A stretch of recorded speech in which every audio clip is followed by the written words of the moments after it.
passing structures into function.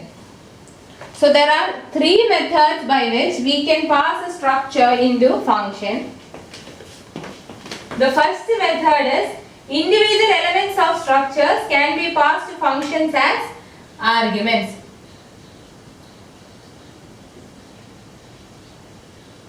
Individual elements of structure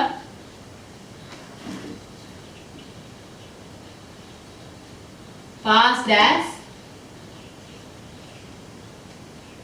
argument. സ്ട്രക്ചറിലെ ഓരോ individual എലമെന്റിനെയും നമുക്ക് ഫംഗ്ഷനകത്ത് argument ആയിട്ട് pass ചെയ്യാം. Second is entire structure can be passed by passing a copy to function.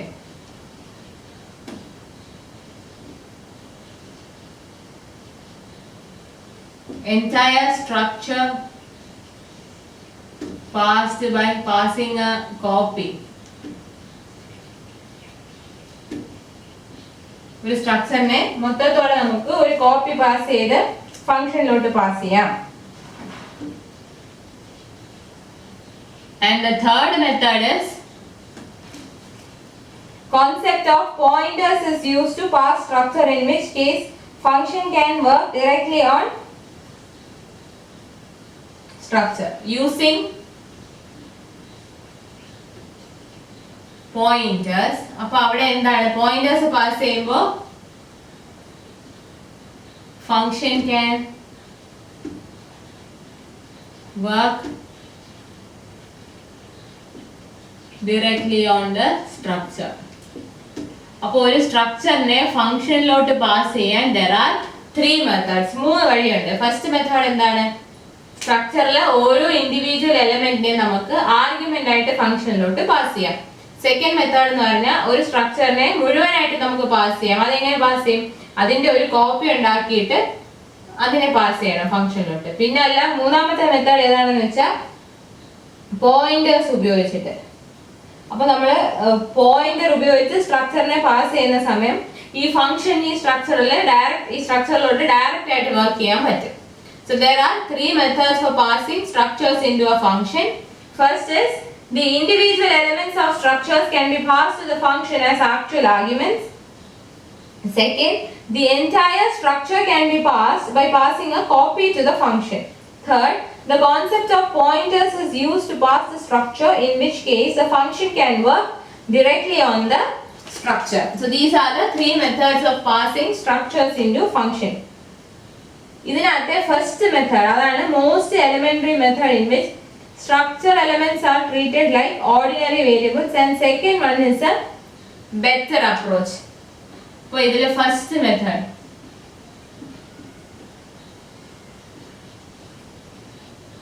ഇതാണ് elementary. First method എന്ന് പറയുന്നത് elementary method. Elements are treated as ordinary variables. എലമെന്റ്സിനെ ordinary variables ആയിട്ട് treat ചെയ്യും. Now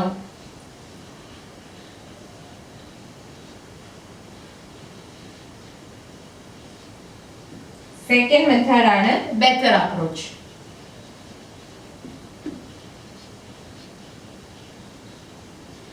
Second method is the better approach.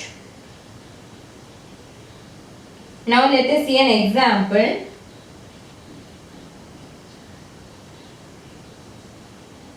Void main struct book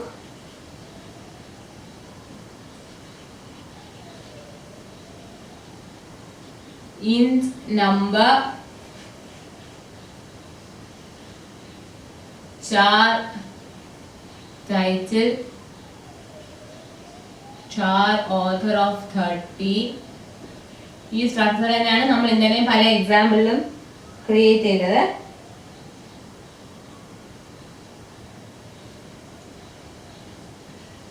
B1 equal to 9 computer John.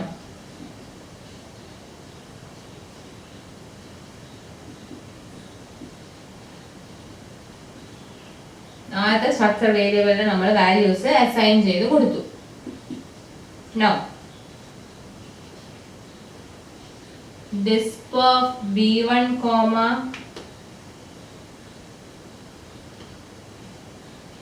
num b1 comma b1 dot title b1 dot num b1 dot title b1 dot author.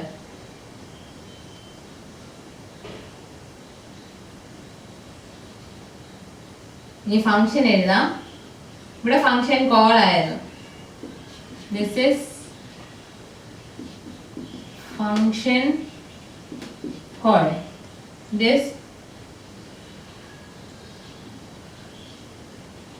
Index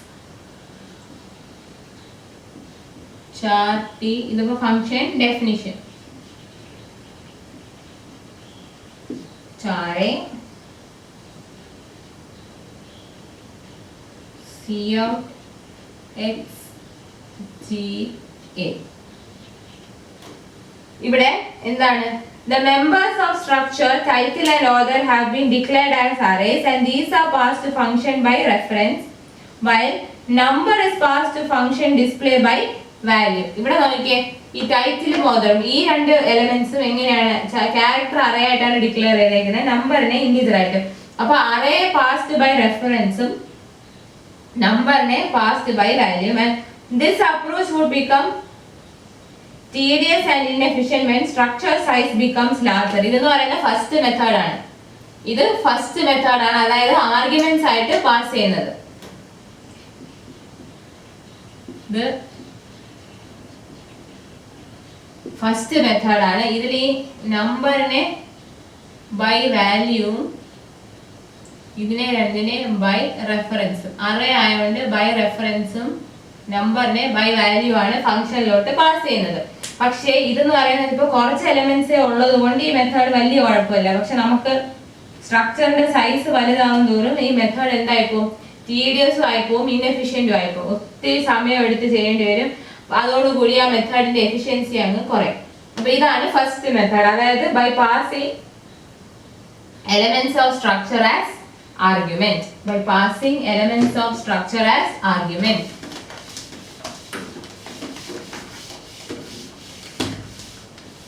പിന്നെ നമുക്ക് വേറൊരു example നോക്കാം. Passing the entire structure variable at a time to a function is better approach. നമുക്കപ്പം second അപ്രോച്ചിന്റെ example നോക്കാം.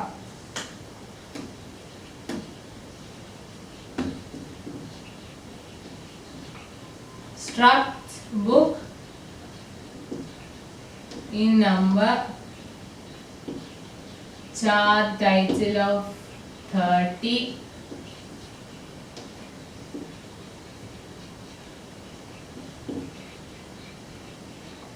char author of 30, അത് കഴിഞ്ഞ് മീൻ.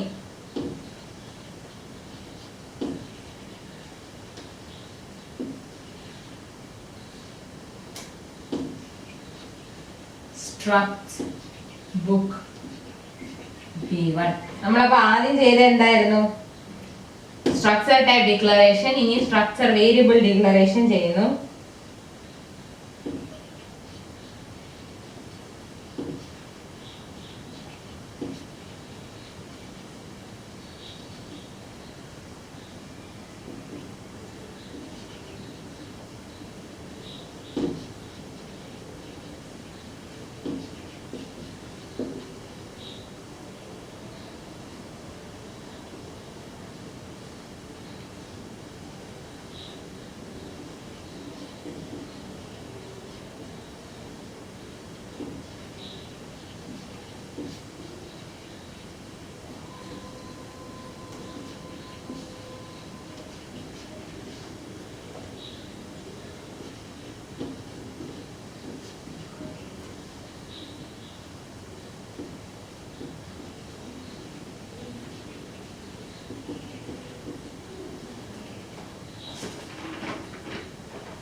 So ഇത് സെക്കൻഡ് അപ്രോച്ച് ആണ്, അതായത് second method of passing structure to a function.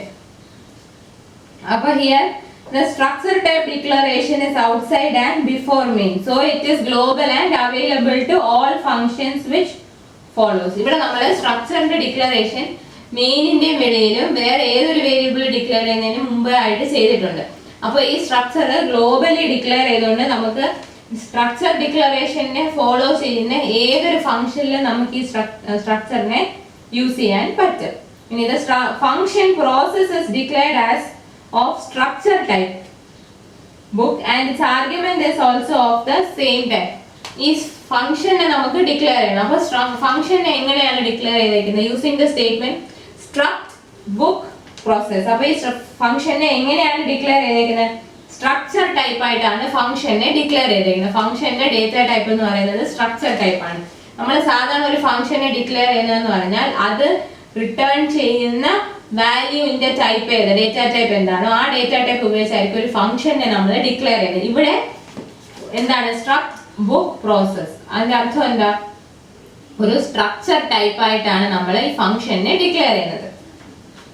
അതാണ് ഈ സ്റ്റേറ്റ്മെന്റ്. സ്ട്രക്ട് ബുക്ക് എന്ന് പറയുന്നത് ഒരു സ്ട്രക്ചർ ആണ്. അപ്പോൾ സ്ട്രക്ട് ബുക്ക് പ്രോസസ് അങ്ങനെ ഡിക്ലെയർ ചെയ്യുമ്പോൾ ആ ഫംഗ്ഷൻ ഒരു സ്ട്രക്ചർ ഡേറ്റ ടൈപ്പ് ആയിരിക്കും റിട്ടേൺ ചെയ്യുക. അതുപോലെ തന്നെ അതിന്റെ ആർഗ്യുമെന്റും, ആ ഫംഗ്ഷൻ എടുക്കുന്ന ആർഗ്യുമെന്റും സ്ട്രക്ചർ ടൈപ്പ് ആണ്. Now, the structure variable b1 is passed to process as an actual argument. ഈ b1 എന്നുള്ള സ്ട്രക്ചർ വേരിയബിൾ ആണ് ഈ ഫംഗ്ഷനകത്തെ ആക്ച്വൽ ആർഗ്യുമെന്റ്. അപ്പോൾ ഈ ഫംഗ്ഷനെ ഡിക്ലെയർ ചെയ്തിരിക്കുന്ന സ്ട്രക്ചർ ടൈപ്പ് ആയിട്ട് അതുപോലെ തന്നെ ഫംഗ്ഷനിൽ വരുന്ന ആർഗ്യുമെന്റും സ്ട്രക്ചർ ടൈപ്പ്. ഈ b1 എന്നുള്ള സ്ട്രക്ചർ വേരിയബിൾ ആണ് നമ്മൾ ഫംഗ്ഷനിൽ കൊടുത്തേക്കുന്ന ആക്ച്വൽ ആർഗ്യുമെന്റ്. ഈ സ്ട്രക്ചർ b എന്ന് പറയുന്നത് അതിന്റെ formal argument or formal parameter. So the formal argument p keeps a copy of b1 inside process and assignments are made to members of p. അപ്പോൾ ഈ formal ആർഗ്യുമെന്റിലോട്ട് ഈ പാസ് ചെയ്ത actual ആർഗ്യുമെന്റിന്റെ copy വരും. Formal ആർഗ്യുമെന്റിന്റെ മെമ്പേഴ്സിലോട്ടായിരിക്കും actual ആർഗ്യുമെന്റിന്റെ മെമ്പേഴ്സിന്റെ values എല്ലാം copy ചെയ്ത് വരുന്നത്.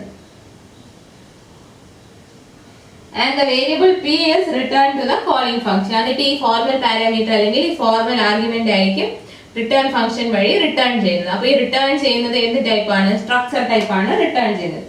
ഇനി മെയിനിനകത്ത് the same variable b1 is assigned with the returned value.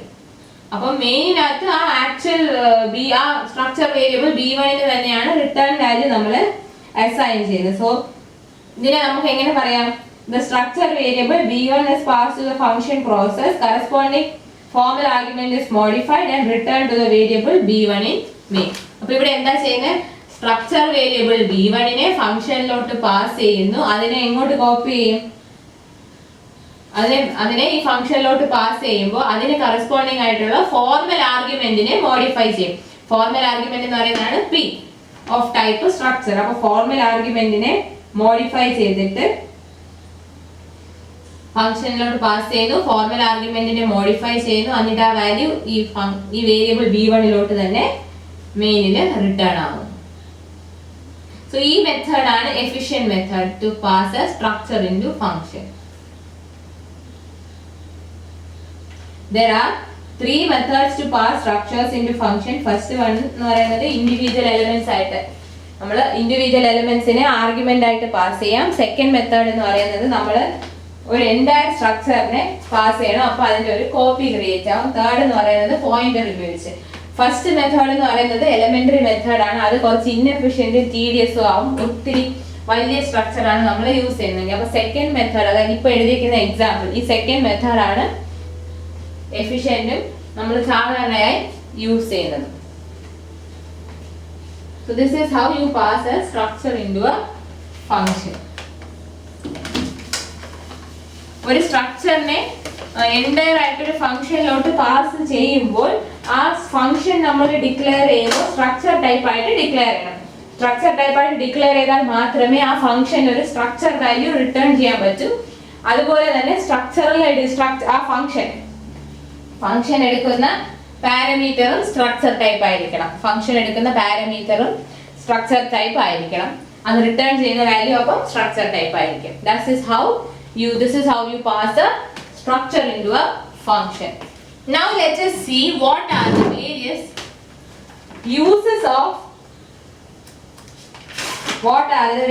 uses of structures.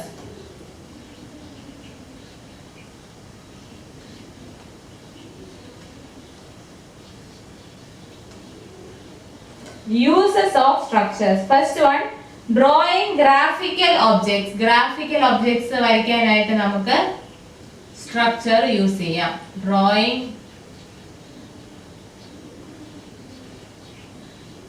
graphical objects. Second one, clearing contents of screen. ഒരു സ്ക്രീനിലെ contents ഒക്കെ clear ചെയ്യാം. Clearing contents of screen. Third use, checking memory size of computer. കമ്പ്യൂട്ടറിന്റെ memory size check ചെയ്യാൻ. Checking memory size of computer. Next use is formatting a floppy. ഒരു floppy format ചെയ്യാൻ. Floppy format ചെയ്യാന്ന് പറഞ്ഞാൽ അതിന്റെ contents എല്ലാം remove ചെയ്യാൻ. Then sending output to printer. ഒരു പ്രിന്ററിലേക്ക് ഔട്ട്പുട്ട് സെൻഡ് ചെയ്യാൻ we make use of structures. Sending output to printer. Then interacting with mouse. For interaction with mouse.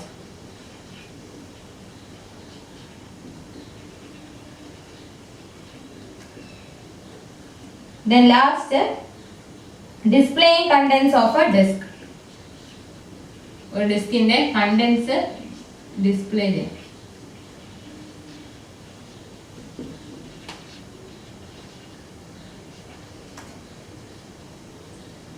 So these are the various uses of structures. First is drawing graphical objects. Second one, clearing contents of a screen. Screenലെ contents എല്ലാം clear ചെയ്യാൻ. Third is to check the memory size of computer. Computerന്റെ മെമ്മറിയുടെ size എത്രയാണെന്ന് check ചെയ്യാൻ. Next use is to format the floppy. Floppyയുടെ contents എല്ലാം wipe out ചെയ്യാൻ വേണ്ടി നമുക്ക് structure use ചെയ്യാം. Then sending output to printer. Printerലേക്ക് output കൊടുക്കാൻ വേണ്ടി we can make use of structure. Next is interacting with mouse. Mouse ആയിട്ട് interact ചെയ്യാൻ. And the next one, displaying contents of a disk. ഒരു ഡിസ്കിലെ contents എല്ലാം display ചെയ്യാൻ. These are the various uses of structure.